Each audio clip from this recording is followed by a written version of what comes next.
Hello, and welcome to the Connecting Point. I am Dr. Marcy, your facilitator for this discussion today. This is the place where creators connect, inspire, share their ideas and stories to transform the world through raw and unedited talk. Now, audience, I'm here with someone who's been here before. Yes, on multiple occasions. Dr. William Hagans. Okay. Bill is fine. Bill is Bill, but fine. I call him Bill, Dr. Bill Hagans. And he's here to talk about, first of all, one of his creations, a new creation, but also something that we have discussed that kind of has been troubling us regarding our youth, particularly Absolutely. our Black boys. So let's just get into it. Dr. Hagans, Yes, tell ma'am. them a little bit about where you're from and where you are now. Okay. What's going on, everybody? How's everybody doing? My name is Dr. Bill Hagans. I'm originally from Columbus, Georgia, about 90 miles south of here. Army brat. Grew up in Columbus, moved to New Jersey, went to high school in New Jersey, went in the military, did my stint in the military and the Army band as a combat field medic, and then went to Berklee College of Music. Mhm. Graduated from Berklee College of Music, moved to Oklahoma, graduated from the University of Oklahoma, and I got my doctorate degree from Oklahoma State University. So my degree is my master's degree is in human relations, which is human resources, organizational development, and my doctorate degree is in human resources, adult education. So I'm happy to be here sharing this beautiful time with Yes. Dr. Marcy. Well, thank you. We're both retirees from the same Woo-woo. school district. Hallelujah. Thank you. Yes. And so, audience, just to tell about our connection, I don't know, it started back, I don't know what year, but Dr. Bill Hagans was a music technology specialist at one of our high schools, Carver High School of the Arts is what they called it back then. My son attended there 9th through 12th grade, and Dr. Hagans was one of his mentors. Yes. Okay. And so that's where we connected, and we all just stayed connected over the years. However, what impressed me a lot about Dr. Hagans was that he took time to be real with the Black boys, You're right. girls too, but boys in particular. Um, my son, of course, like I said, being one of them. So much so that I could trust Dr. Hagen to take Amen. care of whatever it was. I didn't have to worry about my son when he was at the high school or even after. If he needed some guidance, That's right. um, call Dr. Hagens. And That's oftentimes right. when I needed some guidance, call Dr. Hagens. That's So right. hey, that's the connection. So I'm building this because I want the audience to know your credibility and what you're about to speak on. Absolutely. Okay. Absolutely. And you have a book now that you have written. You've been working on it for some time. Over the Top, a Yes. teen's guide to fulfilling dreams. Absolutely. Okay, tell Yes. us a little bit about that creation. Okay. Over the Top is a combination of a lot of books that I've read over the years, a lot of students that I've taught over the years, my time working for DFACS as a social worker, as a counselor. And it's just a tapestry of everything put together where we're giving these youth some lessons, life skill lessons, but some of the things that we take for granted. Mm, And I looked at all the books that I have in my library, and the books that we have are written for adults, if mm, you really think about it. Now, of course, there are books that are geared for teenagers and youth, but the heavy books and the things that we read youth need to be exposed to these same principles and strategies and techniques about everything that we learn about discovering who we are as people, Hmm. all the way to our spirituality. Right. So a combination of all this stuff together, I've just sort of brought it down on a level where high school students, college students can understand these same principles, but using the language that they're familiar with and some of the scenarios and some of the stories that they can relate to. So I've been working on it probably for about 6 months now. It's finished. I'm just polishing it up. And my goal is to have it out before my birthday on June 20th. So I'm really Your excited birthday about it. coming up. Yep, yep, Well, yep. thank you. Well, thank you. June 20th. Officially Um, an elder. Yes, absolutely. an elder. Okay. Well, listen, when you told me about what this book was encompassing, I said, this is a really interesting thing because me being an educator, um, and seeing Black boys and some of the things that they struggle with, Absolutely. um, I thought, what better person to have come talk about this? And one of those things that we were inundated with, I think starting back maybe 6, 7 years ago, was something called social emotional learning. Correct. Now, for those who may not know, social emotional learning has 5 pillars. Self-awareness is one, social awareness, self-management, relationship skills, and responsible decision making. Those 5 things. And I want to talk a little bit about, first of all, um, I know your book addresses these things too. Hmm. Hmm. How does your book address that first one, self-awareness, and how important is in the life of a little Black boy who's growing up to be a teen, and then the impact it has on their adult life? Well, self-awareness is probably one of the key issues that you have to have before you can do anything. Mm-hmm. A good example would be as a teacher, I'll give you an example. I have a student who's in class, he's acting out, him and his friends. I tell him to settle down. He's still acting out. I say, step outside. And the first thing that he says is, I didn't do nothing. Mm-hmm. So the self-awareness part is where we have to teach our students and we have to teach them just to listen for a minute and be conscious of what they're saying and what they're thinking. And the thinking part of it is a little bit more important than that. Now, getting back, before we go to the other pillars, social emotional learning, great teachers, great parents, great mentors, great ministers have been doing social emotional learning since the beginning of time. Mm-hmm. But this is just a new way to put a name on something that great teachers have been doing for a lifetime. Mm-hmm. Because you can't reach a student, you Without can't it. build a relationship unless you have these principles. They may not be called exactly the same thing because when you're working with students, children, kids, your own children, you're doing these principles without naming them. Mm-hmm. But self-awareness, getting back to your point, that's the key to everything. You have to start there, but you can't start there until you build a trusting relationship. Mm-hmm. You can talk at a kid all day long, but they're not going to Must listen build to a you. rapport. Uh, Absolutely. as a teacher, that first week of school, I didn't focus at all on the curriculum at all. Absolutely.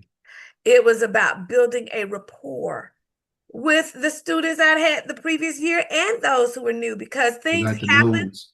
changes are always occurring. And who I was when they left in the summer, I might be a little different and they might be a little different. Absolutely. The important thing is to understand that about yourself.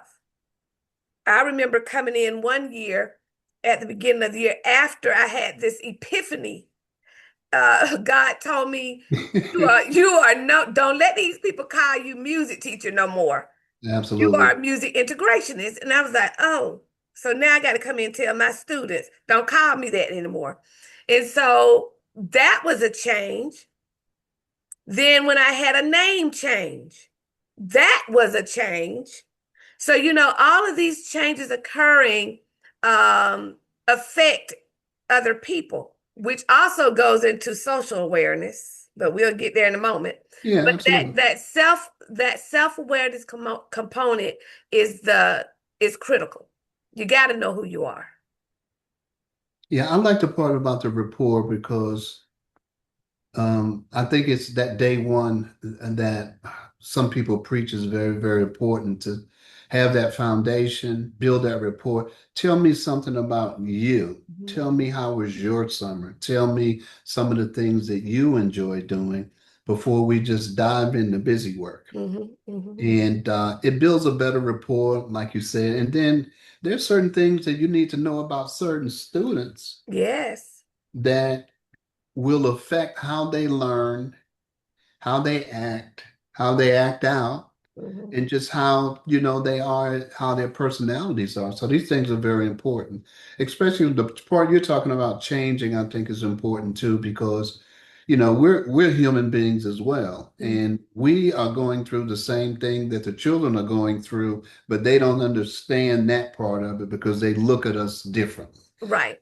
They don't realize that we have some of these same problems you guys are dealing with, and we try not to bring those things to the classroom and be self-aware ourselves of Mhm. how we're projecting our personalities and behaviors on children.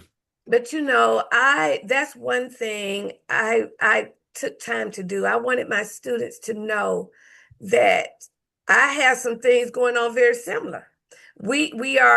We're not that far removed from each other. Absolutely. Um, so I took the time at the beginning of the year also to do what I call the SMART type assessments.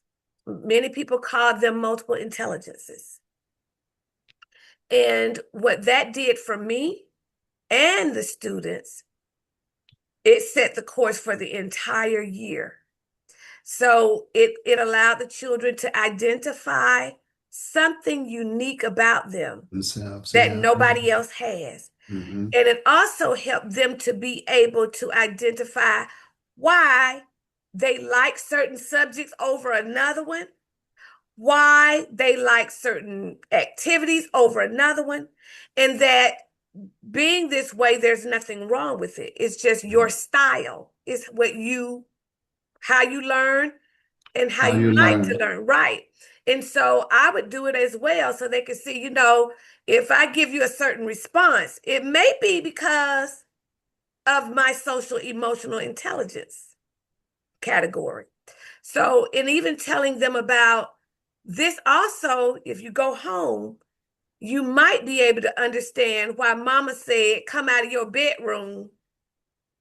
And she keeps Absolutely. on you about coming out of the Same bedroom and thing. being with everybody else because mom doesn't understand that you are self smart. You like being with yourself. It's not that you're Mhm. disrespectful, but if they don't know that, if your parents have not understood that, then it could look like you just trying to be, Just to be off by yeah, yourself, off by not yourself. So you have to socialized. understand that. Yeah. So, Well, I can tell you from experience, and you can too, there's something magical that happens between 14 and oh, 16. yes. Well, that age is probably for me, from my experience and what I've dealt with and seen, raising children is the most difficult time because they're still trying to find out who they are, what they want to be, and then the hormones and all this other stuff is kicking in. So as a parent, as a teacher, mostly as teachers, we have to be aware of that. Now, one thing that when I was teaching in high school, I was very, very fortunate to have a principal, and I just was honest with him. I say, Doc, I probably would do better this first and second year without teaching freshmen. Hmm. And he gave me that ability to do that because coming in as a new teacher in the education system, you can't bring in some of the same behaviors and way that you've taught and the way you've learned to teach with a different generation of kids who are changing every single year. Because earlier what you said is over the summer, you can see a freshman in the beginning of the school year, and that same freshman comes back next year, and they're a total different Totally person. different. Hmm. And as a senior, they come back and laugh at some of the crazy things that they were doing, in Hmm. your class as a freshman. So you're absolutely right. You have to like be able to identify their strength and weaknesses, find out their weakness eventually, which they will reveal eventually. Hmm.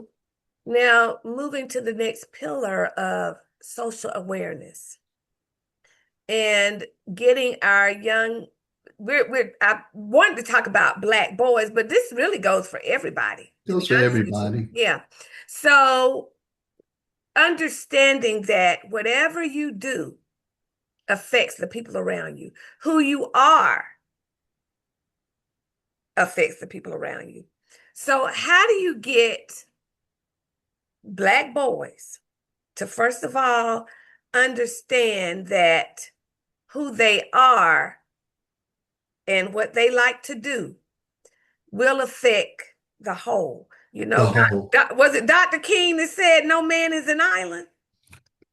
I don't want to say it if I don't know. I'm Yeah, not sure. yeah, that It means probably whatever was. you do, your decisions will affect not just you, but others around Everybody around you. you. In fact, I have some of the examples in the book similar to that. I used two students. One student is on a team, Mhm, a sports team, and his behavior is disrupting the whole team. And the coach decided that he wasn't ready. And you have another student who started doing the same thing at the beginning, but realized that his social awareness was affecting not only himself, but also his classmates and teammates. mhm, And by sometimes we don't give our coaches and after school programs the just to give them the recognition that they deserve. mhm, Because these after school programs are very viable for students to be able to understand that social awareness that you're yes. talking about.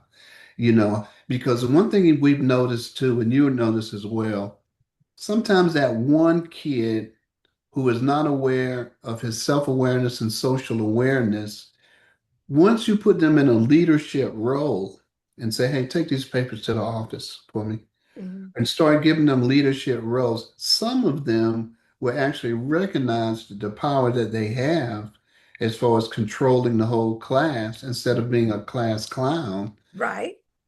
gradually turn that around to being a class leader.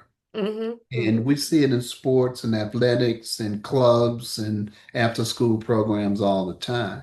So the social awareness is a powerful, the way to encourage the best thing for me, what worked for me was getting Black youth together as a whole, having 12 youth together, talking about life skills. I mean, some of the words that we throw around, I'm careful about throwing out life skills and these kind of things because those words are so overused now. Hmm. Hmm. Everything is life skills. But it's just ministry in a way, just getting people together and talking about what's going on in your life right now. Hmm. How Hmm. is this affecting your schoolwork? How is this affecting who you are as a person? So that social awareness, the best thing for me, what I've discovered was you have to get them together in a group, isolated from everybody else, in a safe space Hmm. where you can talk about things where they're comfortable talking about. And then that sort of brings them to the circle like, okay, these people are having the same problems that I'm having. Hmm. These people are going through the same things and I'm going through the same academic struggles, the same kind of personal struggles. Right. And that's from the negative side. From the positive side, if you have somebody in the class that's in that circle who's trying to be the best of the best, Hmm. that rubs off on the rest of the group. It's no different from having an incredible team, a sports team. And I use a lot of sports analogy because that's real where we Yeah. are, Hmm. you know. Sports and music and entertainment is real for our youth. That they can relate to those things. And that's important too. That's the teacher being socially aware, because once you're in the environment, you know what you need to teach and how you need to teach it. I one thing about me, I really didn't have a set lesson plan. I let the students Right. guide what I was gonna do. I'm just telling you because I I can know come in what and you're talking about. I can come in at any given day, and little Johnny or little Sally didn't have breakfast. They book bag smelling like marijuana, and I'm just gonna say it like I'm saying it. And I mean, they're just over the top. Over the top. So I gotta shift. I gotta say, okay, something's happening here. And I have to shift what I'm doing. And so that's a skill that we all have to have, being socially aware of what's around you, your environment, how you're affecting other people, and how the other people are affecting you. It's and see what you're talking about too is important because theoretically we're supposed to come in with a lesson plan Yeah, every week, but not if we realistic. have a group of kids who don't know what we did in that other lesson plan back there, have not connected to that yet, we have to slow down a little bit Yes, and we do. and do practice to theory instead of the other way around. Right. Absolutely, especially in the population and in the urban communities, it's a whole different ball game. hmm And I wish people understood that. But, I wish they did too. I wish but, they did too. that leads to self-management. Because after you have learned who you are, self-awareness, you've learned about the people around you, then there comes a time you got to know how to manage yourself and your emotions. So, can Yeah. you talk a little bit about what you have experienced over the years with teens and how they handle self-management? Self-management is probably, I put that up there with self-awareness because the management part of it, there's a bunch of things going on. First of all, we're dealing with a youth whose mind is not developed yet. In fact, research says that the mind doesn't completely develop until around 25 or 26 years old. So we're dealing with adolescents and young people who are still growing and still learning.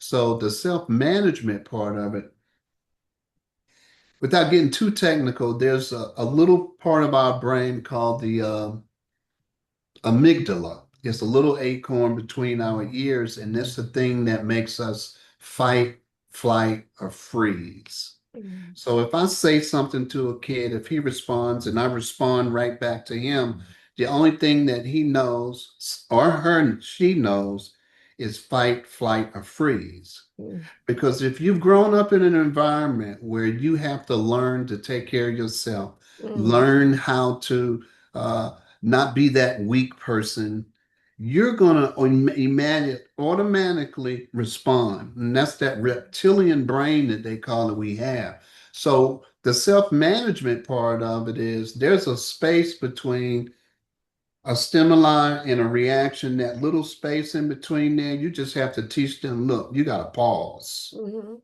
The longer you can get them to pause and the longer you can get that space open up, the more they can start understanding self-management, self-awareness, Mhm. social awareness, and all of these things because that's difficult. Self-management is a tough one to do Oh, yeah.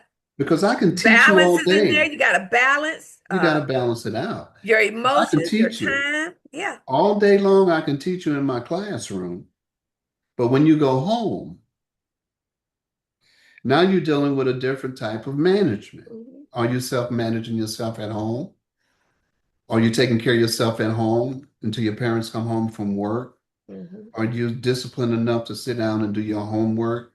So it's a whole different ball game. So baby steps. Mhm. That's all we can do is give them small, little bitty, as you were saying, smart goals, little bitty things to do to accomplish.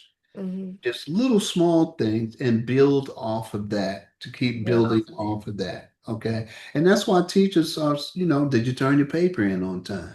Hmm. Did you do your homework? Did you do the lesson? Did you do this? Did you do that? Those little bitty baby steps is trying as teachers, mentors, we're trying to teach people those habits, but it takes a village. It You know, listen, it takes a village, yes. and And imagine a child who is not seeing the adults in their life manage. exactly. So now you're dealing that I want people who are watching who may not be educators to understand some of the things educators have to deal with. Listen, it's not we're trying to teach well not, I teach from out of the building now. Yeah, I'm not in the school anymore, um but to teach those type of skills is not easy. It's it's constant. not It's easy. constant. It's constant. It's not Um, easy. no, it's not easy. So yes. One of the best things that we did at Carver when we were there, that we had a principal, Dr. Marvin Pryor, Mhm, and some of the other schools do it too. But your freshman advisory that you have, and the advisory for those who don't know, we have to have one day out of the week where we have the kids come to class and then we do social emotional learning or some kind of self-awareness, some kind of things, life skills that the kids can learn. But when you have at this school, the people you had as freshmen, they followed you freshman, sophomore, junior, senior. mhm. That is so powerful. Yeah. So you are building such strong relationships for 4 years with the same group of students. So it is very, very powerful as far as self-awareness, self-management, all of the skills, because you're following that group all the way through high school. It's Mhm. very, very powerful. And then it starts all over for another level when they go to college. It's Then it another starts all over when they reach adulthood. I mean, it's a constant, constant movement, yeah, elevation from one you thing to know. the next. Now, how does all of that play into the next pillar, which is relationships? And we have adults now that did not get these prior skills. And now, relationship wise, is struggling on their jobs, homes, romantic relationships. How can we prevent that by dealing with it when they are young? Well, it's two things that we should be teaching in school that we're not. One is finances Hmm. and one is relationship building. Hmm. Those are two important things that for some reason we don't get those during advisory or after school programs. You're not going to get them Hmm. because building relationships takes time. Yeah. But this is why you can look at us as a seasoned instructor, teacher, professor, whatever. When those students come into class, we've been around long enough to know who we have to keep our eyes on as soon as they come into class. Hmm.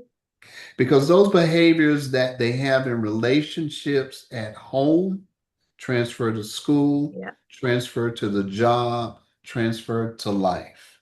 Hmm. And, uh, you know, on the positive side, when you have a student that comes in that pretty much puts it all together, self-awareness, all the things, put it all together, there's a really good predictor that they're going to be successful. Hmm. Yes. Not saying that the other students won't be successful, but they have to transition from that type of behavior over to this positive side where Hmm. they can continue to build off of that. And I've seen some of the worst students ever make a transition to be Uh-huh. so successful. Uh-huh. And I myself am one of those students. I mean, I was in so much trouble and getting kicked out of middle school and kicked out of high school and problems and issues and everything. Hmm. But I had people in my corner, my village, Hmm. who never gave up on me. And that's very, very important. So the Yeah, relationship part is it just takes time. It takes it time. takes I time. wish I had more concrete things to say what to do for relationship building, but it's a process where the child, the student, the person, the adult even Yeah. has their personality has to understand that there's a reason I'm not getting promoted. Mm. There's a reason I'm getting not passing my classes. There's a reason nobody wants me on their team. But So I think, not to cut you off, but that's fine. I think if we start with those first three pillars and making sure Absolutely. they're solid, then the relationship pillar is much easier. Much, much I easier. think what we're doing is we're skipping self-awareness, social awareness, and going straight to relationship. And that's where our kids are like, they can't make the connection. Yeah, the scaffolding has to be there because, Yeah, yeah. if we're going by the book and going, this week we're on self-awareness, this month we're on this month on this, we're going through a schedule for people. It's just going back to the lesson plan again now. Now, Hmm. I'm not throwing the public school system or APS or any education system under the bus. All I'm saying is what every teacher has been saying for up teen years I'm telling you. for up teen years, okay, the programs that you guys have, social emotional learning, we love it.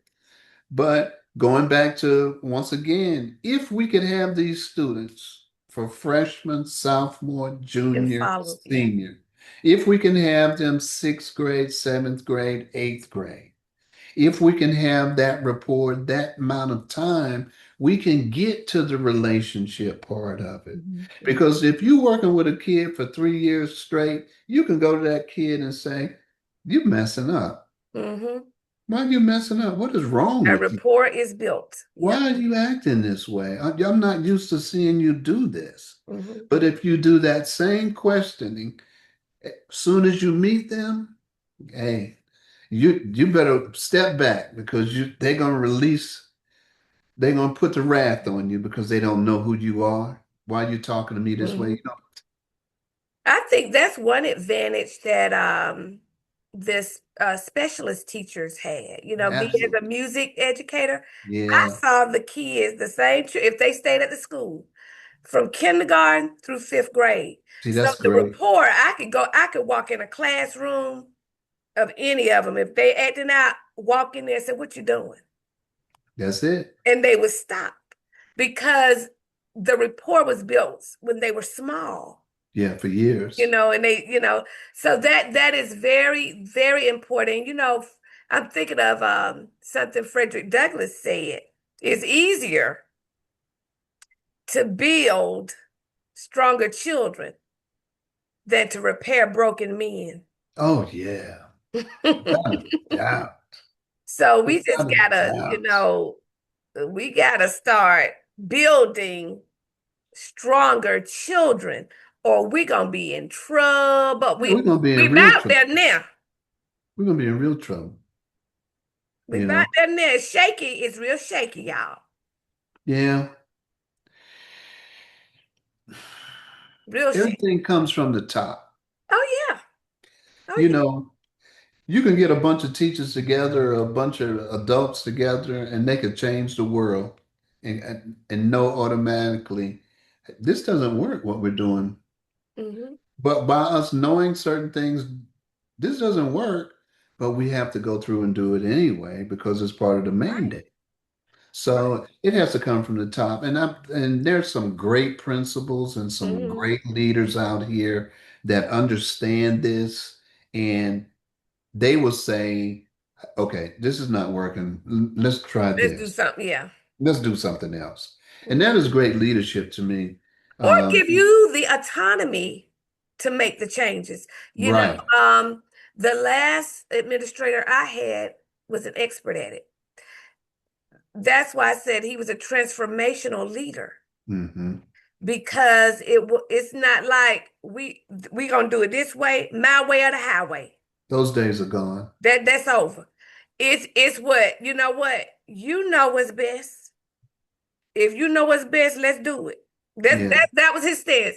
If you know what's best, let's roll with that. See if it works. If it works, let's keep it. His philosophy was also, if it ain't broke, don't try to fix it. We're gonna I'm keep trying to riding till the fix it. wheels fall off. Right, exactly. So you got to be able to. That's what I call socially aware too of what's going on in the building. If it just because it's old doesn't mean it ain't working now. Absolutely. Because renovation, when a building is renovated, they don't do away with the whole building. Hmm. They make good out parts of it, keep the structure, and make it look new. But they kept some of the old now. Yeah, you build up around it. Mhm. Yes. And I think we're messing up when we try to strip everything that has worked. There are some things that worked. That's Like true. in writing. I walked in the classroom, I went to volunteer one day, and I was so happy to see the teacher with the little manuscript paper we used to learn how to. She said, Doc, can you help them learn how to do their handwriting? And so I sat back there and made sure they went to the top line to the bottom. But see, nowadays, our children, they don't write, cannot form a letter. No. And now and the sad part about that is not all schools have done away with calligraphy, Right. Not all schools have. you Mm-mm. know. So it comes from the top. Yeah. Like you say, just because it's old doesn't necessarily mean that it still doesn't work, Right. So hopefully, as this starts transitioning, we start getting some new leaders coming in, some younger leaders. Hopefully they'll be able to come in and build those relationships and do the social emotional learning from a different perspective by still using the things that work. The only caveat to that is some of the teachers coming in are so close to the students as far as the things that they like, the things that they do. Hmm. They're so close. I've seen, let you know that I'm retired now, but I've seen some teachers that I couldn't really tell the difference. Are you a student or Let do me. you work here? So I their remember you lines would calling get me a one little day and said, blurred. Doc, you called me when they said, Doc, can you come do a workshop on how to dress? Woo! Now, see, my prior principal. He sent many a teachers home, and he had one of his lead teachers, and he would go to them and say, "Would you please go talk to them for Talk me? to them about. Talk to them about Yeah. that." You But know, see, those days, I remember Dr. Hagan. This is going over into responsible decision making, by the way. yeah. Because This is this is which is social one of emotional the learning, SEL pillars, being right? responsible about your decision making and what you're wearing and all this. I remember as a student teacher and going in, the principal, bless her heart, she's passed away many years, but her name was Dr. Betty J. Blassingame. Now, you were not going to walk up in Dr. Blessingame's school looking any kind of way. You were going to present yourself as a professional. She wore a heel, stockings. Her skirt was below her knee. Her hair was done. Everything was together. So when she walked in the classroom, the students automatically rose up in respect. Hmm. And so that's how I came up. I came up in the school system up under those kind of principles that you're not going to walk in here. I saw her send people home.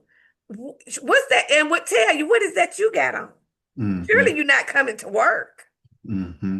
But I do realize that is one thing. It might seem small, audience, but the way I would present myself in my dress gained some of the respect from the children. That's true. It might seem very minor, but they knew if I walk in the room, I'm going to be together. So they can't handle me in the kind of way because I'm together. That's true. Children don't do what you say, they do what you do. They do what you do. They do what you do. And there's some like I don't want to like I say I don't want to like throw everybody under the bus, but because there's some great young teachers and seasoned teachers out here who really understand that concept and are teaching that. But we have to continue sticking with that because it's so easy to be afraid that there's some legal issues if I tell you um, this is not appropriate.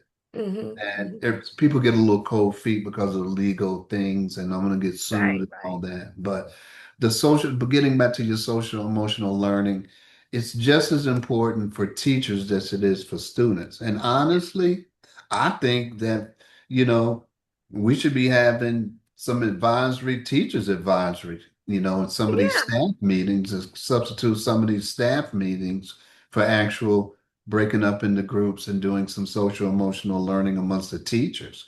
Because and I'm ex-military, I'm a parent. I had to relearn some things when I went into an urban school. of course. I Yeah. had to relearn this like top-down management just does not work. This Mm-mm, is my class, my way or the highway. You mm-mm, won't have anybody in your class. mm-mm. And you won't have a You job. you won't have a job, exactly. Because you can tell the great teachers, the students never want to leave the class. Uh-huh. Yeah. They want to be there for lunch. They want to be there every chance they get. They want to be sitting up in your Yeah. class. So I had to go hide. I had to go because I'm playing hide to eat my lunch. I know. You know, can y'all please just I know. for a little while? Just give me a little Give me a break. little time to A myself. little time. But I love it. I miss it. The thing I miss about school more so than anything is the students. Uh-huh. But Yeah. I have 12 students who are probably 26 to 27 years old that I still contact with. 28.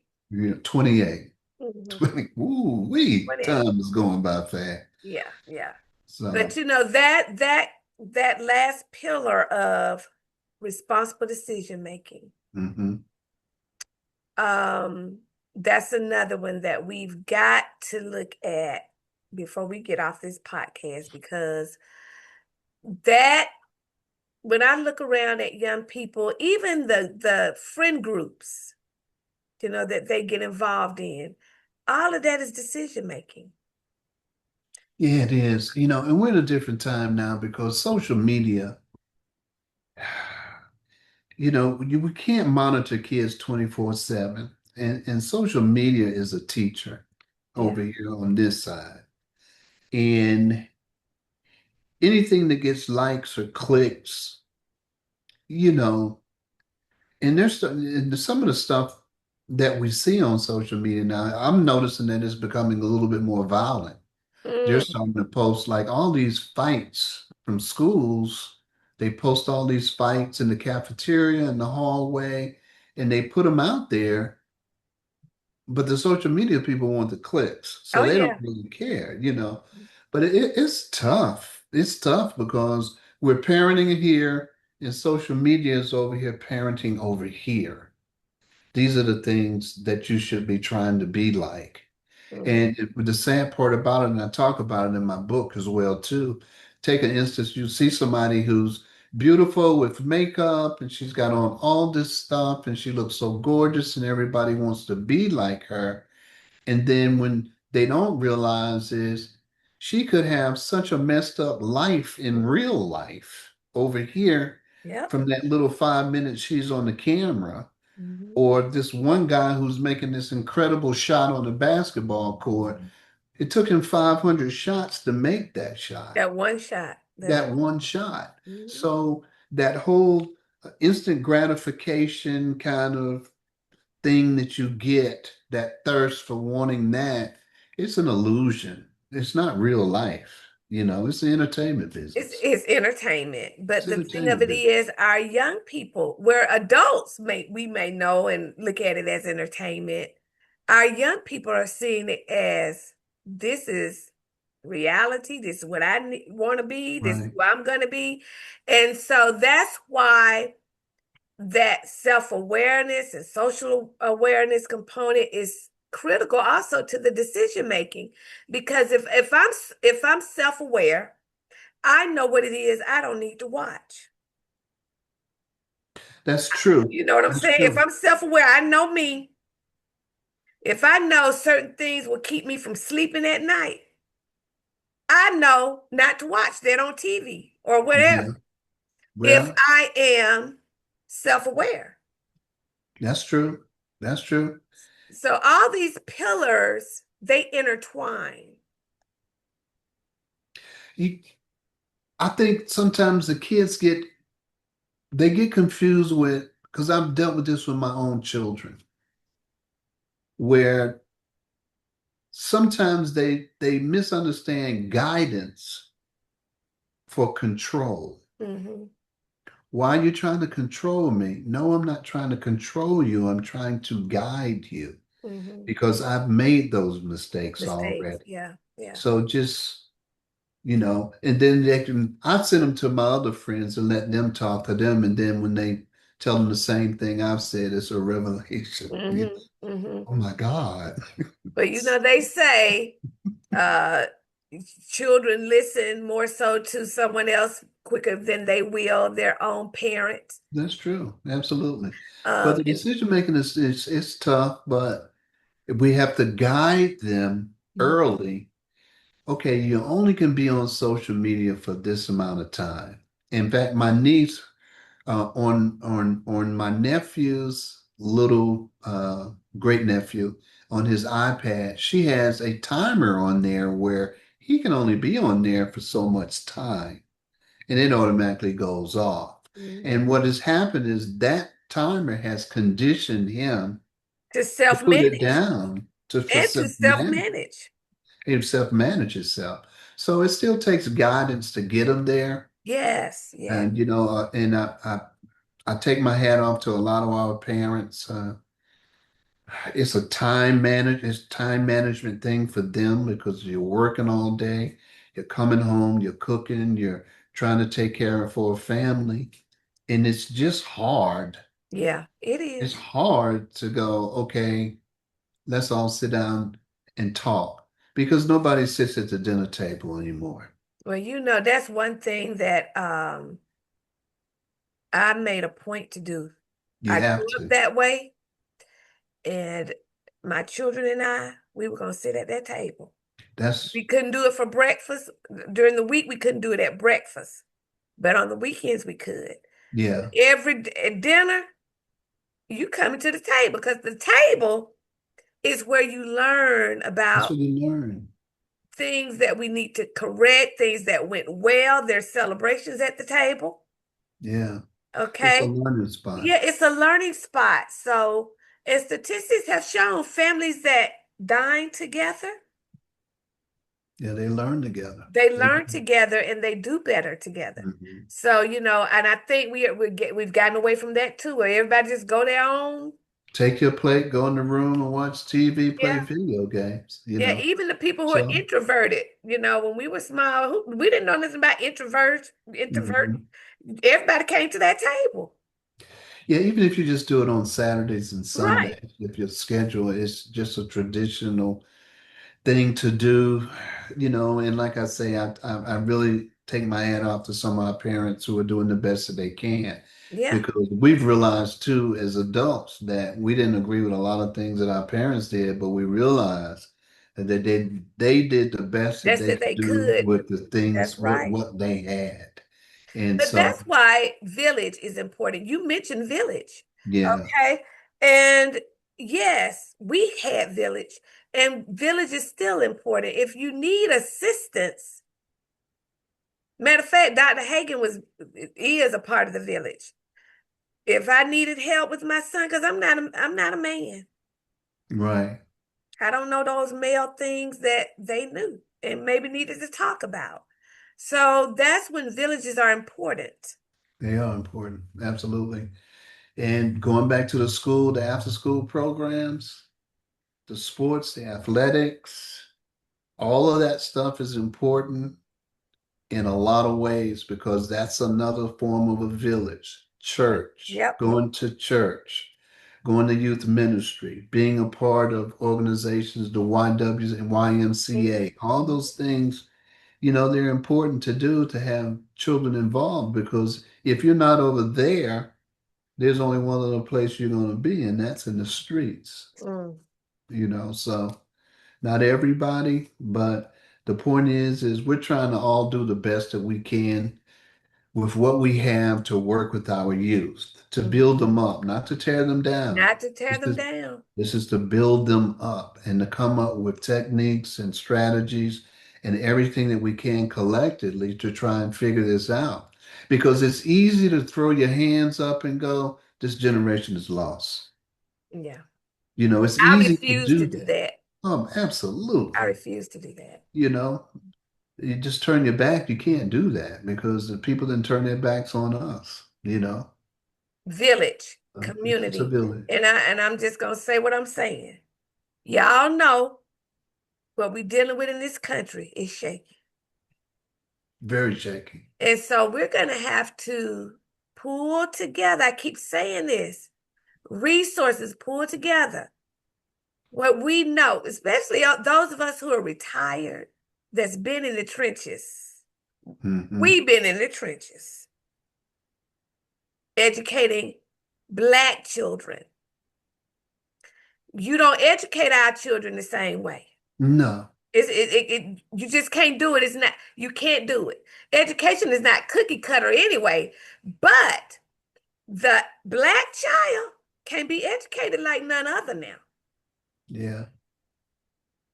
All we There's can a do is, special way. and it's not a big thing to do. Just pick That's right. one child, and just work with one child, and you're making a difference. That's right. Well, Dr. Hagen, Yes, ma'am. I like this over the top. That's We're right. going over the top. That means we're elevating above. We Above, haven't been there. So climbing the mountain, going over the top of the we're mountain. going over the top. Yeah. Now, I like to do a point to ponder. Hmm. So, what would you like to leave the audience pondering about? Even though we're talking about social emotional learning, I would want the audience to ponder that parents, teachers, mentors, ministers, everybody who are involved with youth are doing social emotional learning in their own positive way. Hmm. You are already doing social emotional learning if you're helping a child, guiding a child in a positive direction. So we can name things all day long, and social emotional learning is going to have a new name in 15 Hmm. years. It'll be something new. So give yourself some credit for what you're doing and give yourself some credit for doing the best that you can do with what you have to work with. Hmm. So what I want to leave you with is just give yourself, pat your own self on the back because you're doing the best that you can Hmm. Yeah, you tell me that quite frequently. all the time, all the time. But also do the best that you can and reach out for help if you need it. Pay out Don't because be so stuck in your ways that you don't want to ask for help. That's a lot one of thing I resources. made sure. If I know how to do something, I ask for help. Human resources, there's a bunch of Human resources. resources. That's what it's called. Human resources. They are there. Now, Dr. Hagen, how can the book is not on the shelf, not out yet, right? Hmm. It will So, be out. I'll be doing some marketing and promotion, um, Instagram, Facebook ads. I'm going to self-publish because I've been going up and down whether I want to try and get a book deal. Trying to get a book deal is similar to trying to get a record deal. Oh yeah. They're exactly the same. Mhm. And when you do get one, you lose so much money that Yep. it's better to self-publish That's and what spend yep. 10,000 and 5,000 and get what you can for. But my goal is really not to. Okay, let me clear this up. Making money is good, but my objective is to get this book into the hands of every youth that I can. Mhm. That's my ultimate goal. So I'll be reaching out to a lot of foundations and a lot of organizations, churches, and everybody to get this book because the way I have it laid out is like it's almost like a big lesson plan where you can go through these 15 lessons, these 15 chapters once a week, once every 2 weeks, how you want. Like some of the chapters, so the first chapter I have is discovering your why. What is it Mhm. that you want to do? What Your is it you purpose. love to do? The power of a clear vision, creating successful routines, making habits stick, self-discipline, the master key to success, going the extra mile, the mastermind effect, building relationships, effective communication, financial literacy, uh, just mental and physical health. Gratitude is a chapter that Mm. I have. Just being grateful for Grateful. what we have. And so it's like I say, it's nothing new. I didn't reinvent the wheel. I just collectively put everything together so our youth can understand the examples that I'm using.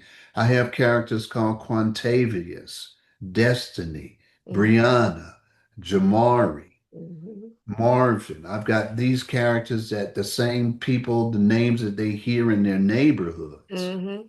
so Mhm. they can relate to these things. And so I'm excited about it. I will be, like I say, I'll post it. I'll let you know when it's out and share a link with you. And let's just, like I said, let's just getting into as many youth hands and organizations that we can. Okay, now how can one we reach you to do a book talk? Because that's also an avenue once the book is out, even before it Mhm. comes out. Mhm. A book talk, how can they reach you for that? Well, you can reach me at I Without can your get phone number, you know.